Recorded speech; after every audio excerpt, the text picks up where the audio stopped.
Welcome. Hello, everybody. Welcome back to the Greenville GAB. It is another Thursday night.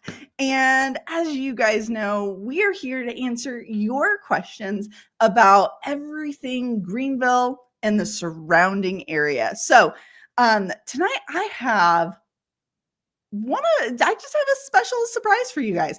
And I'm excited about it because every so often we have guests here on the show. So before I give you the surprise and I let you know who the guest is, do me a favor. We need to welcome our guest, and I feel like by doing that, we've let them know a little bit about what this show is about and what we are bringing. Go into the comments. Let us know, where are you watching from? And if that's from out of state, if that's from here locally around the Greenville area, we would love to know, because maybe you have a friend that's watching that you didn't know, or somebody who's in your town that is also watching, because we have people here that are looking to relocate to the upstate. We have people that have already relocated to the upstate. And you guys are here to all learn and have good information given to you. So here's the thing. We are going to get straight into it without further ado. I have our guest tonight is from one of the top growing cities here in the upstate, South Carolina, right outside of Greenville. And I'm super excited to introduce you to my friend, Mayor Paul Shewmaker. Hello, welcome to the show. Hi, Aubree. Thank you for having me. I'm super pumped to have you here. I know our audience is always trying to find out more information about our surrounding areas. So tonight we're focusing in on Simpsonville, and this is your town. So you are the mayor. So tell me, like, how long have you been the mayor? What made you want to be the mayor of Simpsonville? So I'm in my second term. I've been mayor for 6 years, and actually, it was a neighbor of mine who decided that we needed to have a new mayor, and he came across the street and said, "You just retired. You have the time to do this. I'll back your campaign." And here I am, 6 years later, still the mayor of Simpsonville. So it's a great thing to be able to do. It is on balance a positive thing, and of course you have people who have negative things to say, and always once in a while you actually do get to help people. So it's been special. I've really enjoyed doing it. That's fantastic. So you decided to become the mayor. If you don't mind me asking, what did you retire from? I was director of human resources for Morgan Advanced Materials. Their headquarters for the division that I work for is based in Malden. Had responsibility for human resources for 9 plants in the Americas, from Brazil up to Canada and several in the US, and I did a lot of traveling. I will tell you that an HR background is amazingly applicable to being mayor. Oh, so. I'm sure it is. So have you always lived in this area, or how long have you lived in the Simpsonville area? I'm originally from the Midwest. I'm from Jacksonville, Illinois. It's a small town on the plains in Illinois. Right. But I'm from a small town in Illinois as well, not far. That's cool.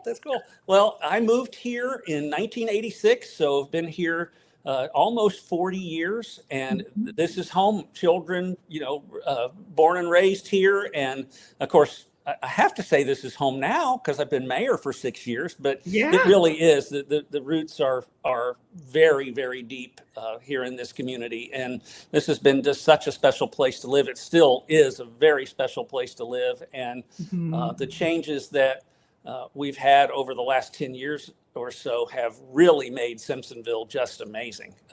I'm super proud of this place.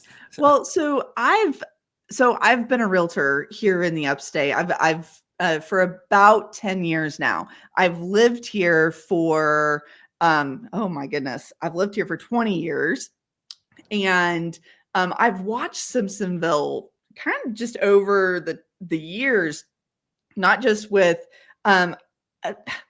explain the Simpsonville kind of location, because I know people often look at a map and they don't quite realize how big Simpsonville is. So Simpsonville is part of what I know part of your audience is people looking to relocate here. It's part of what is called the Golden Strip.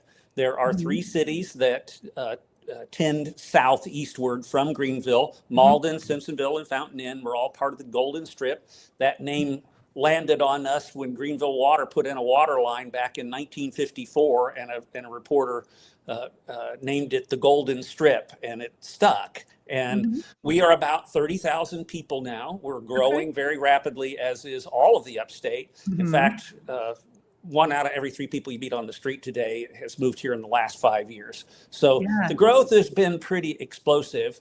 That comes with benefits and with problems that you need to solve. One of the main benefits that we've been able to realize is a major revitalization of our downtown.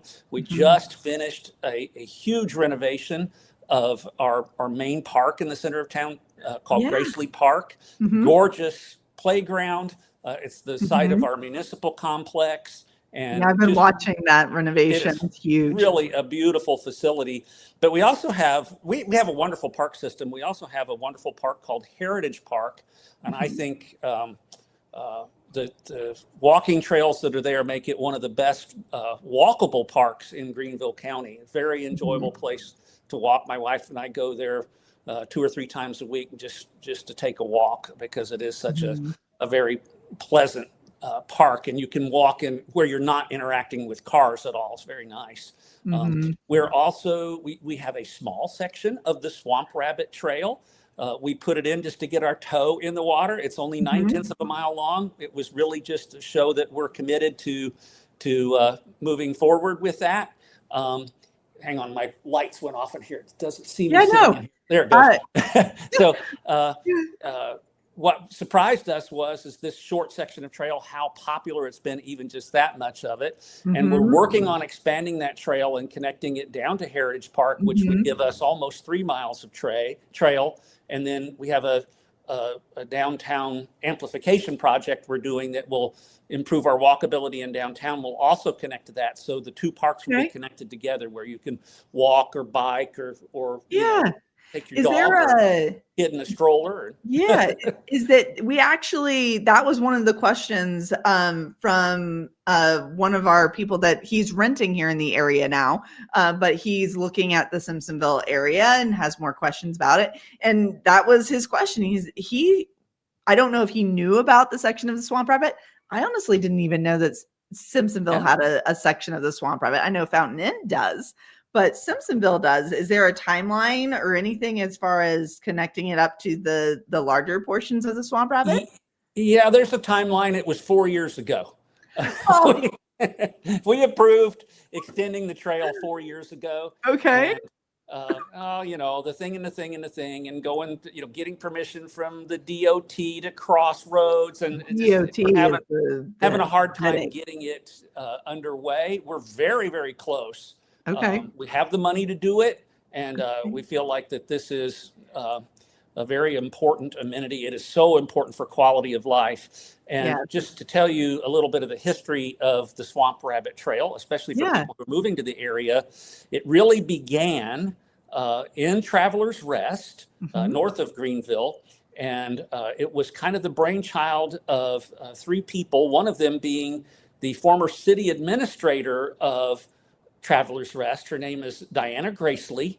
And we hired her away from Travelers Rest, and she is one of the big reasons why we've had so many great improvements here in Simpsonville, including putting in a piece of the trail and working on getting that expanded. And the plan is to connect to Fountain Inn's trail, so that we would have 8 or 10 miles worth of trail between the 2 cities. And then it's kind of impossible to figure out how to connect up to the main trail network in Greenville, but that starts to look a lot more inevitable instead of impossible if you have 10 miles worth of trail you're trying to connect. Exactly. So we're real hopeful. So we have so many people that whenever they are looking at our area, one of the things that they love is the trail, because it's something that it's easy. It's not rough, it's paved, and Right. the access is there. But a lot of people use it to go from point A to point B. I know people who ride bikes to work, or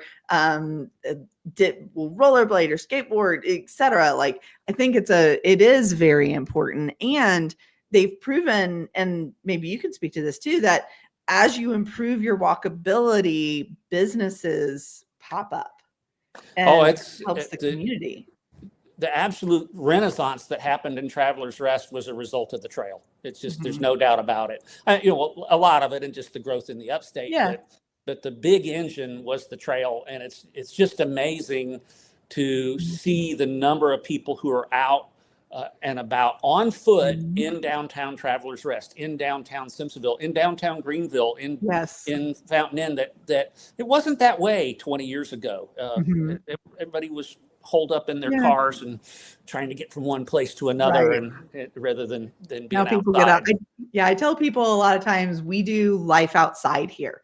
And a lot of it's because of the trail, because it's easy to get outside. It gives you somewhere to actually go and be active, and the weather's here really great.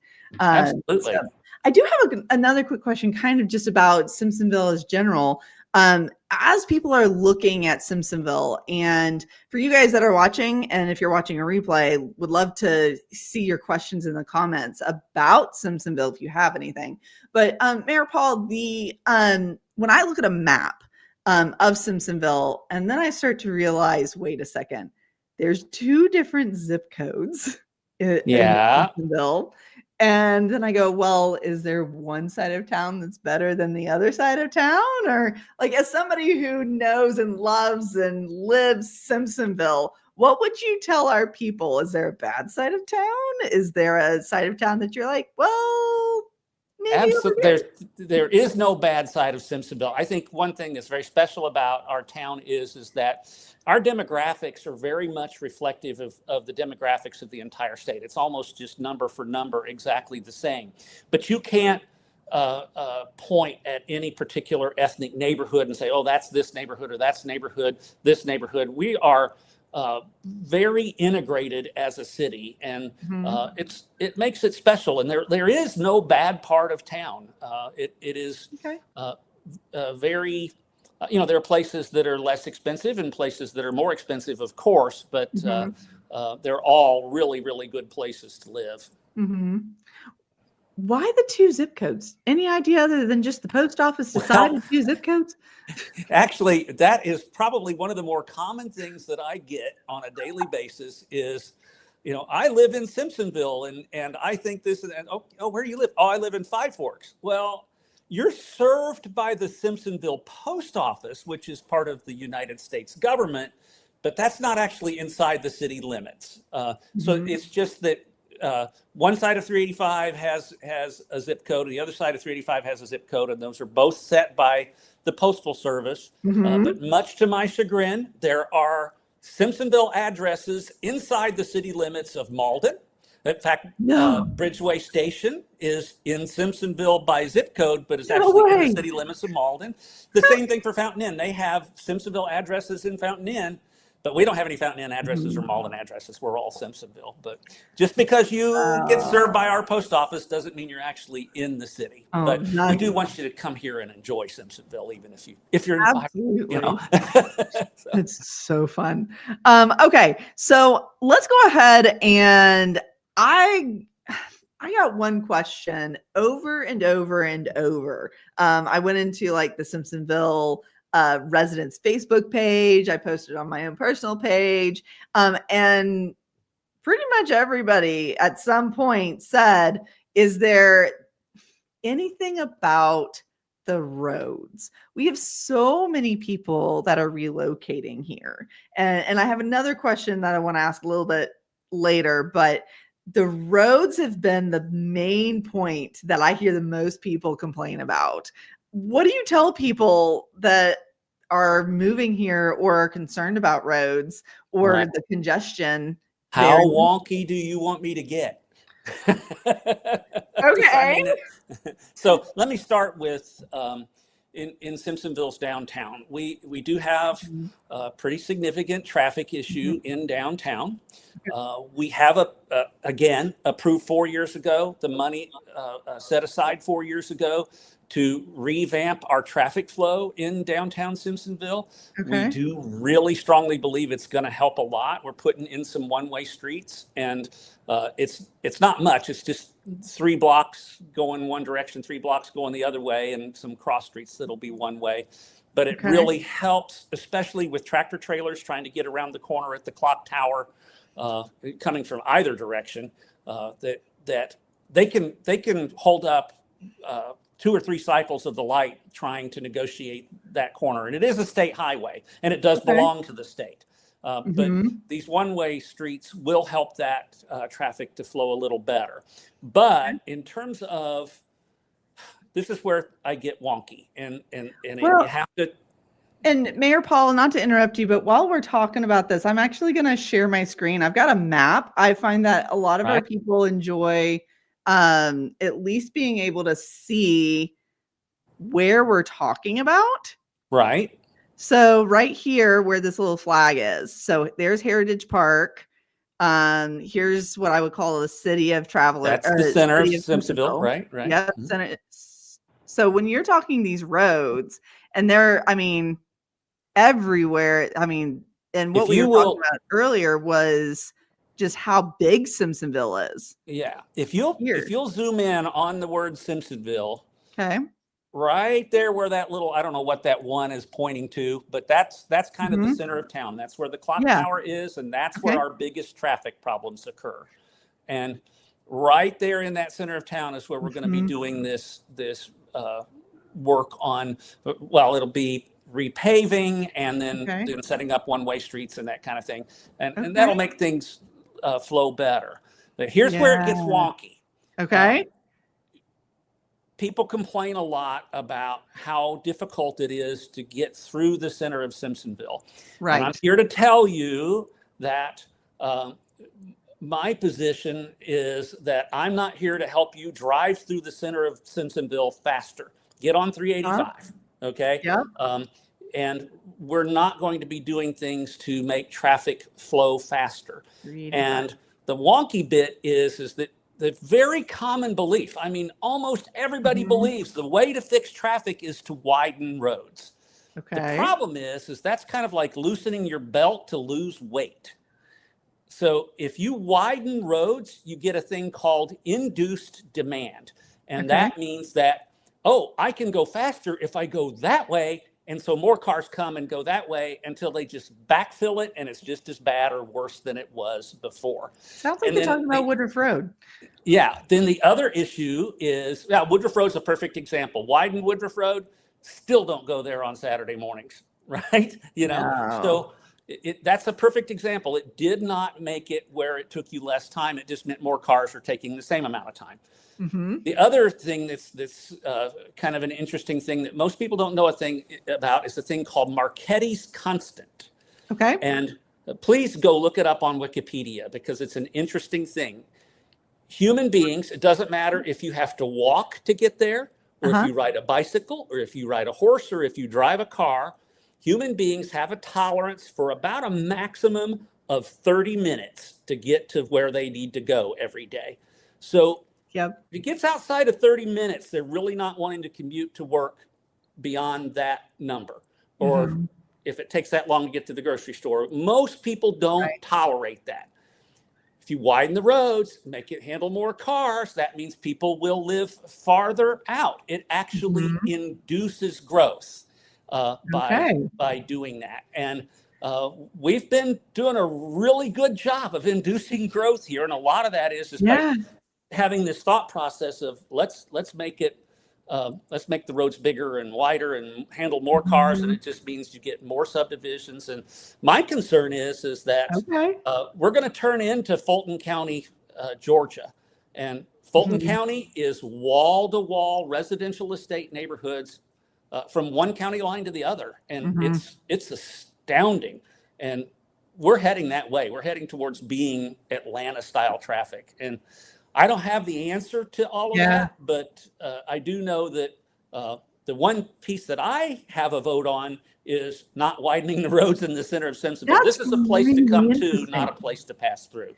Yeah, well, and once you get in the area and you figure out that, oh, I actually, and speaking about like where the light, the center of Simpsonville, where everybody gets stuck. Here, I'm gonna pull it up again really fast here. Because I always think it's interesting, especially for our people that are watching. So what you're talking about is literally right here. That's it. And what I have found is, and it's usually people who are trying to get down over here off of East Curtis in the Poinsettia neighborhood or over here to the parks, and it bottlenecks right there. But if they would somebody would just take a turn at the light before, you don't have any problems. Well, we do believe that these one-way streets we're planning to put in will it really helps a lot with turning movements, which the people wanting to turn are what's bottlenecking traffic. And, so it will help with that. But I also have this fear that as soon as we help with that, that means more people will be driving. Probably, maybe. Because I know a lot of people, like I tell people all the time, hey, Woodruff Road right here is, you've got to be real careful there on a Saturday. I don't even touch the area during the holidays. And it bottlenecks over here as you get down into Five Forks. And there's a spot where it's always really bad, but then Woodruff Road itself. So we get a lot of questions about that, about specifically the area, the traffic, people, there is so many relocating, and people get concerned about it. Can the infrastructure handle it? I've never heard anybody go into detail about why you wouldn't widen the road and how it may actually make the problem worse. So that's really an interesting viewpoint. So thank you for that. So as far as with talking about roads, is there any plans for any type of additional parking around the downtown Simpsonville area? We have been seriously discussing putting in a parking garage. We actually have a possibility for a site. This wouldn't be anytime soon because it's expensive. Parking spaces in a parking garage generally cost about $30,000 a space. So it's not a cheap thing to do, but we certainly recognize the need for it. We currently lease some lots from a couple of different places, property owners, and one church and a property owner. They lease space to us that we have gravel parking lots on, and they stay pretty busy. They stay pretty full. Every time that I'm in and around the Simpsonville area, there's some times of day that I know maybe I shouldn't be in that area. But I will tell you something. To me, these are the two best problems to have: traffic and parking, because it says that there's a reason to be here. And I think it's actually selling points, because if you don't want traffic or parking problems, move to McCormick. If anything, I think, and our audience, knows, because if they watch for an amount of time, I live out in Travelers Rest. So they're like, I see the parking issues, but at the same time, there's some really cool things happening here. And I know that there are in Simpsonville as well. So tell me a little bit, we're talking about traffic issues and parking problems, but Simpsonville seems like a really great place. What's one of your favorite things, or one of the things that you would want our audience to know that maybe they're not going to find on their regular research? Well, I think that our downtown is really special. We have a very nice character downtown.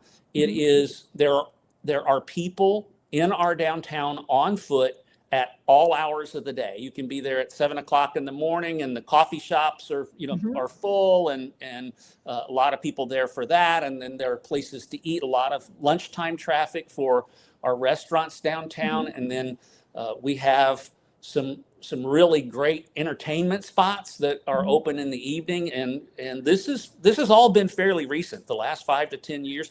The most popular place in Simpsonville is the ice cream station, which is right downtown. It's unbelievable to me that people will be standing in line in the winter to get ice cream, but they do. It's a great place, and the downtown is special. I mentioned our park system. It is really, really good. We have a very unique venue in Simpsonville that nobody else in the state has anything comparable to it. And that's the CCNB Heritage Park Amphitheater. So we get 12 to 14 concerts a year there.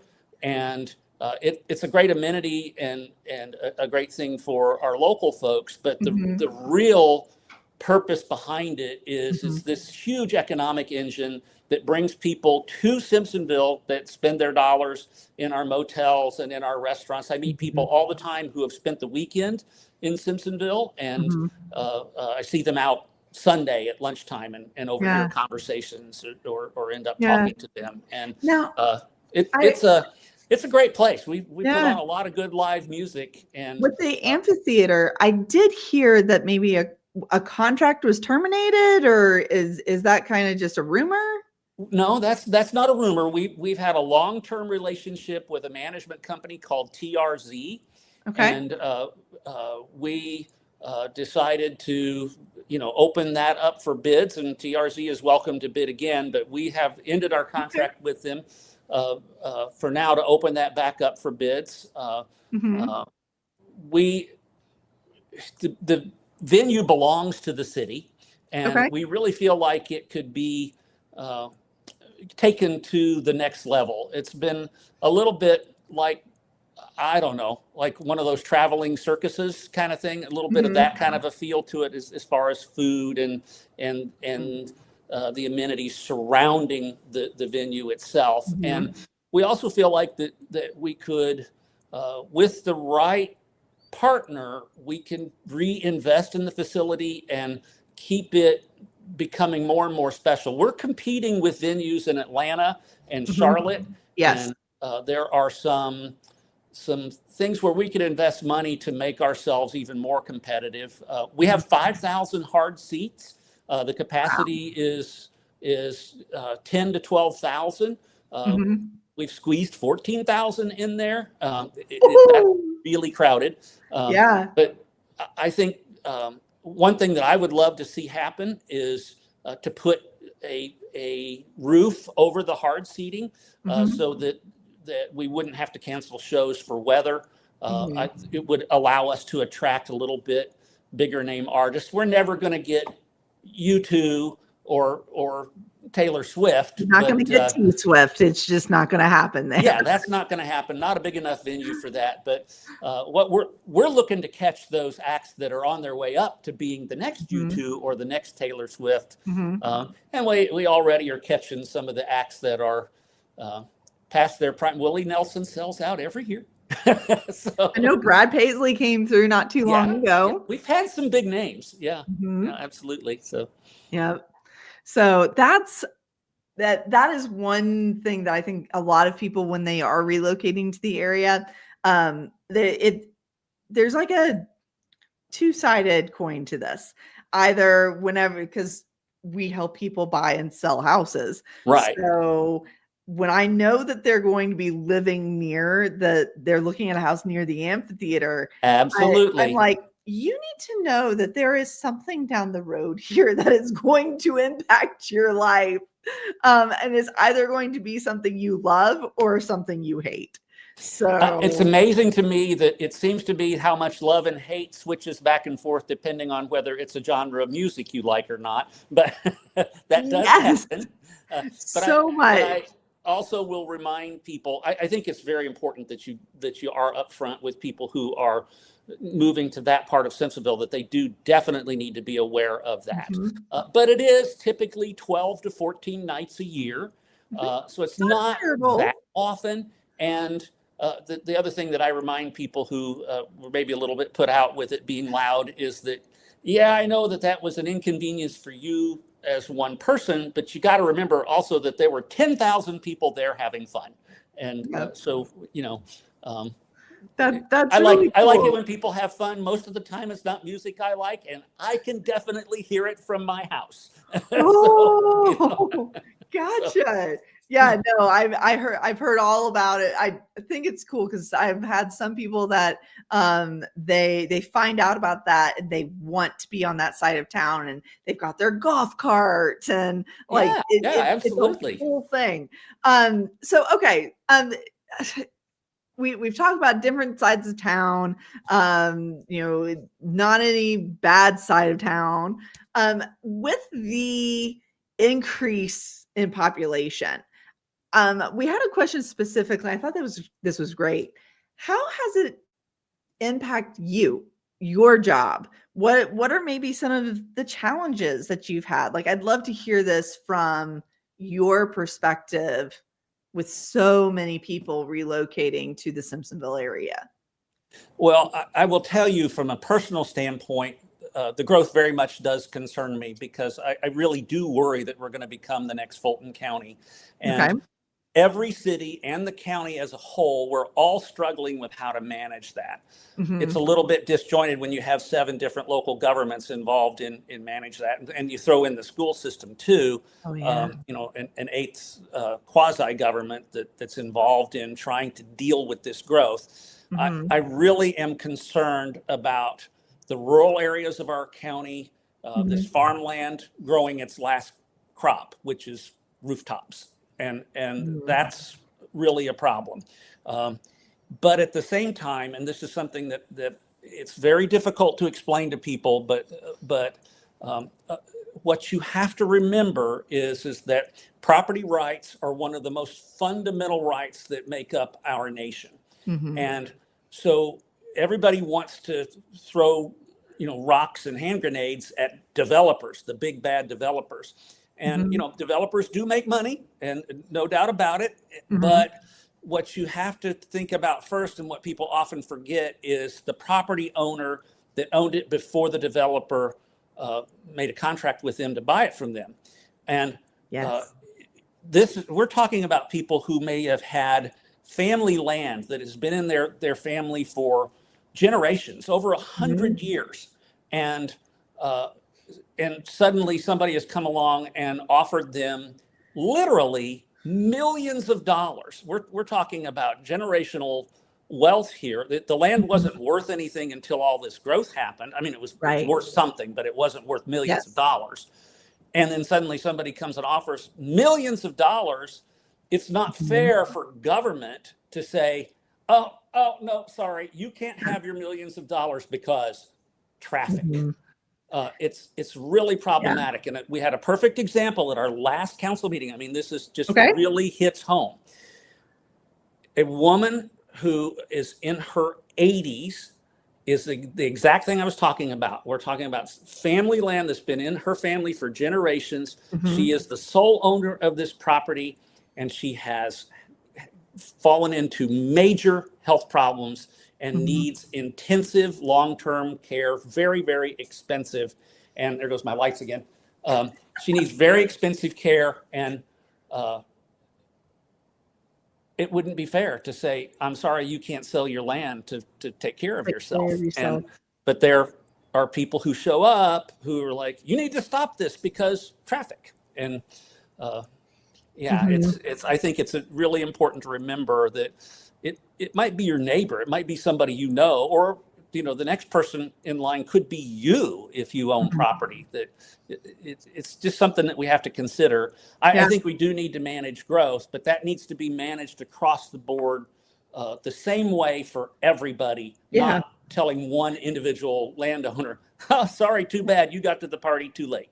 You Yeah. know. I So, know Greenville County, at least then this may not be true now, but they were limiting the size of the lot that a house could be put on. So that was slowing some things down, where instead of being able to put those cookie cutter neighborhoods up like right.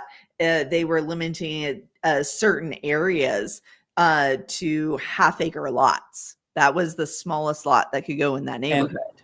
and that that's an interesting thought process, and it might have an impact on slowing overall growth, but it can also lead to sprawl. Mm-hmm. So that's just, Yeah. there's two sides to every coin, and Yeah. I don't have all the answers. I promise I don't. But the It's one an thing I am interesting absolutely sure of, conversation. it's difficult. So Yeah. No, I hear that. Okay. So, with all that, so that's personal. And then also just from Simpsonville, and looking at its future growth, is there anything that you can tell us about the future plans of Simpsonville, or anything that might be coming soon that you could share with us? well, I guess the next big thing is that we just sold our old city hall. We built a new municipal complex, and we sold our old city hall, which was right in the heart of downtown Simpsonville, Right. to Blue Ridge Holdings. They're a local company. These folks have done very interesting projects all over Greenville County. Mm-hmm. Trying to think of the name of the place in downtown Greenville. It's where Two Chefs used to be. That whole building complex is one that they did. Okay. They are the developer who did Burdette Central, Uh-huh. which is really popular in downtown Simpsonville. So this new Okay. project they're doing across Curtis Street on the other side of the block is going to be Mhm. called Burdette North. And Okay. this is going to be a special project. We're talking about retail on the first floor and apartments on the upper floors, and Mhm. a top tier dollar restaurant from one of the very famous local restaurateurs, which I'm not at liberty to name. But Ooh. that's one of the things I've been asked lots and lots of times over the last 6 years is we need a really fine dining restaurant. Well, it's coming. Yes. So yeah, it's coming. So Well, if there's anything that I know about people that live in the upstate, is everybody has a little bit of a foodie at heart. oh That's just, yeah, we've that's how become a very everybody foodie is. place. Very You could much. ruling out fast food. You could eat at a different place every day for the next 2 years and still Without not a be doubt. done. Yep. So, Bouncing between all of the different towns yeah, and cities and so on. absolutely. Okay, so I have to ask you, and this is just a fun question because why not? What's your favorite place to? Oh, maybe you can't answer this question. I don't know. Do you have a I'll favorite try. place to eat in in Simpsonville, and then do you have a favorite place that you would eat in just Greenville County? Well, I got to tell you, I have lots of places that I really love to eat at in Simpsonville. We love the Lunchbox, really good I've heard lunch good spot. My things. wife and I both love the Lunchbox. Sully Steamers, which isn't just Simpsonville, really Yeah. great bagel sandwiches. Mhm. Stella's on Fairview Road is fantastic. We just have so many good restaurants here Mhm. that I've heard good things about the good slice. reasons to stay in Simpsonville. And then there is a little place up off of Woodruff Road that Okay. only has 14 tables. It's our favorite Italian restaurant. It's called Giovanni's. And it can be a little difficult to get into. No reservations, but just really, really great Italian food. We just love that place, and gotten to know the owner over the years, and can't recommend that one enough. And then you go to downtown Greenville, any of Carl Sobosinski's restaurants, Mhm. Rick Irwin's. There's just if Yes. you want a good place to eat, it's not hard to find in No, Greenville not at County. all. So you'll find something. And that was big news last week, was the Michelin star being given to Scoundrel, Yeah, downtown Greenville. And so amazing. it just kind of keeps up the, when we go out and we ask people about anywhere in the upstate, they usually say a couple different things. They say the people are kind, everyone's friendly for the most part, and then good food. So you Yeah. can't go wrong with the food, that's for sure. The other thing I Um, would add to it, that's something that I've always loved about living here, is uh-huh. we're less than an hour from the mountains, and 2.5 hours from the beach. You can't beat Yeah. it. And 4 distinct seasons with none of them being extreme. I mean, I feel like we just exited peak fall season, and this fall season was beautiful. Yeah, absolutely. It was absolutely fantastic. And then we ended up with a weird week of winter right now, which is odd. So, but okay. So, as far as Simpsonville goes, and to our people who are rewatching the video maybe the next morning, we have a lot of our audience that maybe can't catch us live.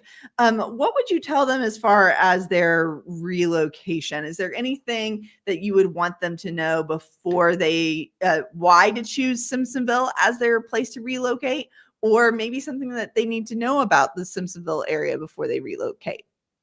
Well, I would say that, the biggest reason to move to Simpsonville is, like I mentioned before, our special downtown, the walkability that is getting better and better. I would really recommend, if anybody is coming to visit Simpsonville, I'm considering it, to stop by the Chamber of Commerce. They run our welcome center, and they have a really good welcome package that gives great information about local businesses and amenities that are here in town. We offer great accessibility with 385 being, right, touching Simpsonville. Right. You can't beat it for accessibility to go to work every day if you work in Greenville. I've had people that work in like Spartanburg because they can hop on the interstate and just go. Yep, absolutely. Cool. Very, very good. Awesome. And so is there any question that maybe I didn't ask you tonight that you would want to, that I should have asked you? Well, I don't know if this is a question you would have thought of, but we had half of our council was up for election a week ago Tuesday, and we have a runoff in for one ward seat. And so anybody who is eligible to vote in Simpsonville, please get out and vote in the runoff election on Tuesday. It does not matter if you voted in the regular election. You can still vote in the runoff, and turnout is always important no matter what the election is. And I really strongly believe this. People like me who serve on your local city government have far more impact on you on a day-to-day basis than anybody in Columbia or in Washington, D.C. So please go vote. Vote. That it's your right. Let's do it.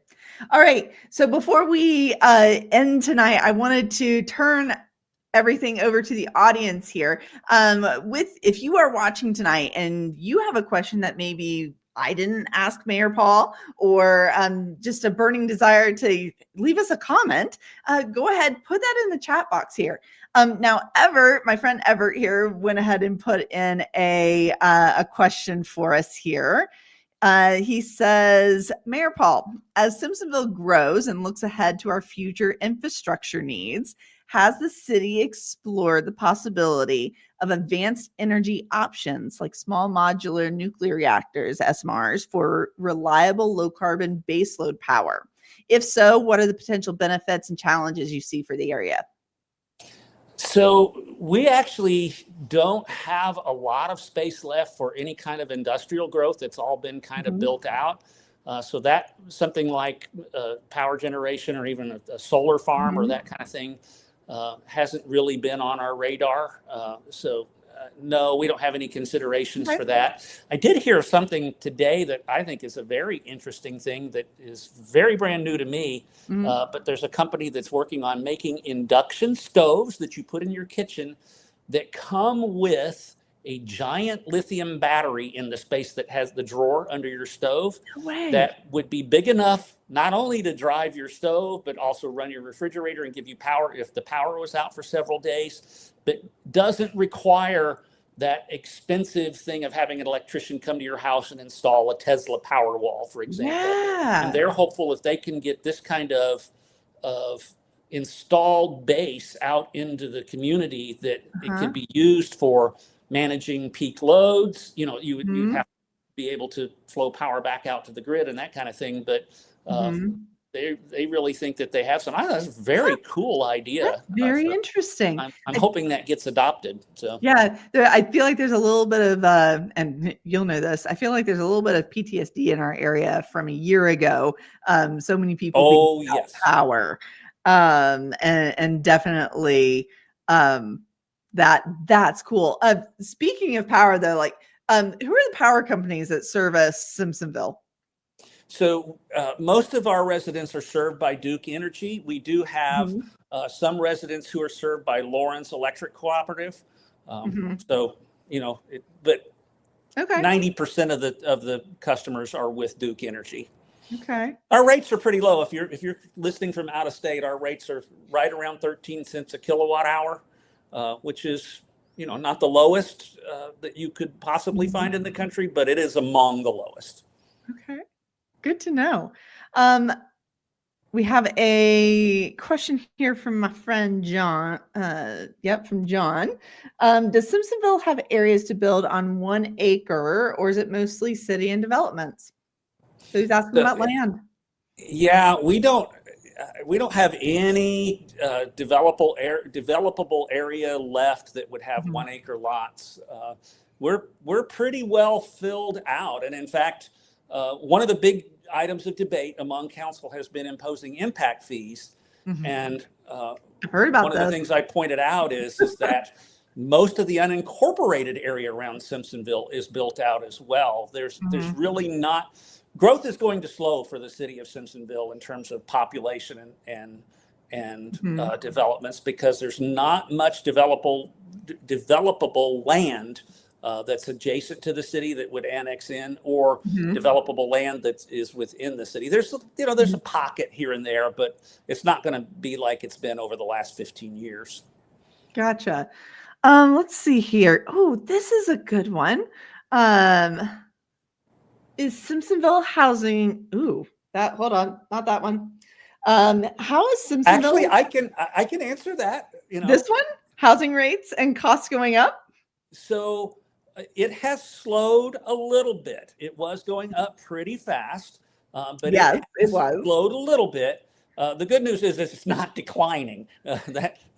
That's a very good piece of news. But we were having very explosive growth in housing costs 5 or 6 years ago, and that has slowed down quite a bit. The number of houses that are on the market has gone up a little bit over the last year or so, and so we're not seeing the pressure that we had seen, like I say, 5 years ago. Yeah. If I've noticed anything, I actually went on an appointment tonight down in Fountain Inn, just outside of Simpsonville, and I looked at my past client. I said, I don't think you need to sell your house right now because you're not going to make the money you want.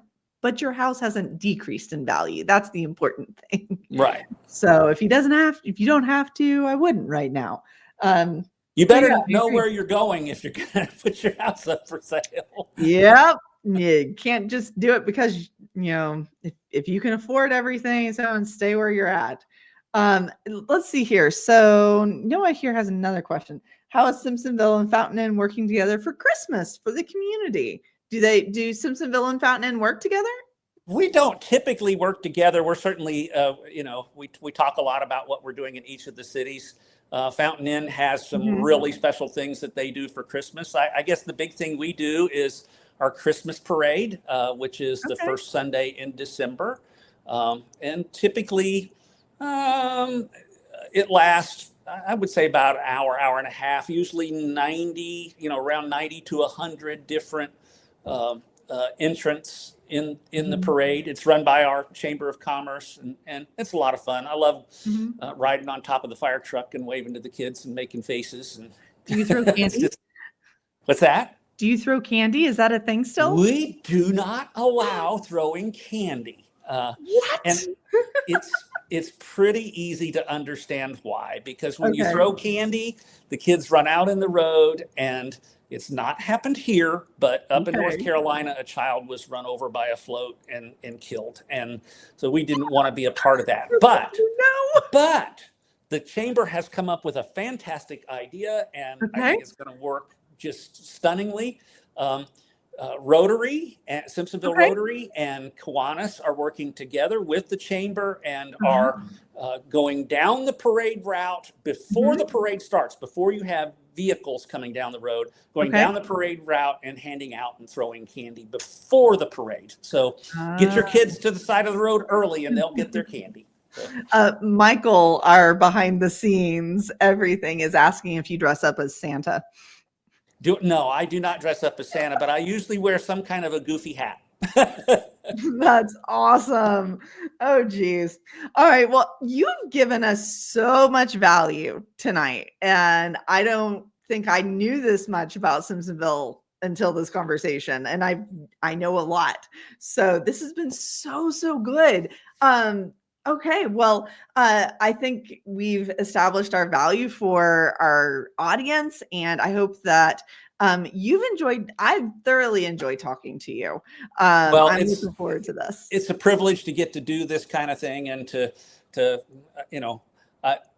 it's an honor to sit in the mayor's seat, and I definitely realize how lucky I am to be sitting in this seat. But the real privilege and special thing is getting to talk about how special Simpsonville is, and to let other people know how special Simpsonville is. Absolutely. And you definitely have a great love and passion for this city. So, because I know you have so much impact upon local, and as we get these questions about just how the growth is impacting and what we're doing about it and what the local government is doing about it. I think you answered some really hot button questions that a lot of people have. So thank you very much. And who knows, maybe we'll be able to have you back on the channel. Are you going to keep the mayoral seat for a while? Are you going to keep doing it? We'll see. That's 2 years away. I'm not gonna commit one way or another until we get there. All right. That's good to know. Cool. All right. Well, thank you so much. And our audience, I hope you enjoyed this video and this stream tonight. And put in the comments. We'd love to answer questions as we keep going. So, all right, Mayor Paul, thank you so much. And guys, we'll catch you again next time, Thursday. Let's see here. I think we're doing Thursday next week, and 8 o'clock, same time, same place. We'll catch you next time. Bye. Thank you, Aubree. Bye.